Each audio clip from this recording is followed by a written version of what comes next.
Hi friends, இந்த மழை நாள் வந்தாலே என்னடா இது இப்படி ஆகுது அப்படின்ற மாதிரி தான் என்னோட பூஜை ரூம்ல இருக்கிற ஃபோட்டோவா இருக்கட்டும், சிலை, விளக்கு எல்லாமே இப்படி தான் ஆகுது. எங்க வீட்ல தான் இப்படி ஆகுதா, இல்லைன்னா உங்க வீட்லயும் இப்படி தான் இருக்கா அப்படின்றத கமெண்ட்ல சொல்லுங்க. இந்த ஃபோட்டோவெல்லாம் தொடச்சி மஞ்சள் குங்குமம்லாம் வச்சு ஒரு 2 வாரம் தான் ஆகுது. அதுக்குள்ள பாருங்களா, அந்த ஃபோட்டோ அந்த மஞ்சள் குங்குமம் எல்லாமே பார்த்தீங்கன்னா பூர்ண மாதிரி ஆகி போகுது. ஃபோட்டோ தான் இப்படி ஆகுதுன்னு பார்த்தா ஃபோட்டோக்கு பின்னாடி அதுக்கப்புறம் விளக்கு, சிலை எல்லாமே இப்படி தான் ஆகி போகுது. இது ஃபோட்டோவை க்ளீன் பண்ணி ஒரு 2 வாரம் இருக்கும். அதுக்குள்ள பார்த்தீங்கன்னா இப்படி தான் இருக்கு. இந்த மாதிரி இருக்கிறப்ப பூஜை பண்றதுக்கு ஒரு விருப்பம் இருக்காது.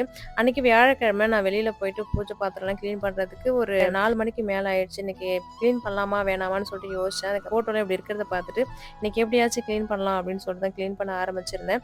எல்லாத்தையும் ஃபோட்டோ எடுத்துட்டு கிளீன் பண்ணி பூஜை பாத்திரம்லாம் கிளீன் பண்ணி வைக்கிறதுக்கு நைட்டு ஒரு 9 மணி ஆயிடுது. இந்த மாதிரி கிளீன் பண்ணி வச்சுட்டு மஞ்சள் குங்குமம்லாம் வச்ச பிறகு பார்த்தா தான் நல்லா ஒரு பூஜை பண்றதுக்கு ஒரு திருப்தி கிடைக்குது. இதுக்கு ஏதாவது உங்களுக்கு என்ன டிப்ஸ் இருந்தா சொல்லுங்க. நான் ஃபாலோ பண்ணி பார்க்குறேன். இந்த மார்கழி மாசம் ஸ்டார்ட் ஆயிடுச்சுன்னா, அதுலருந்தே எனக்கு இப்படிதான் ஆகிடும்.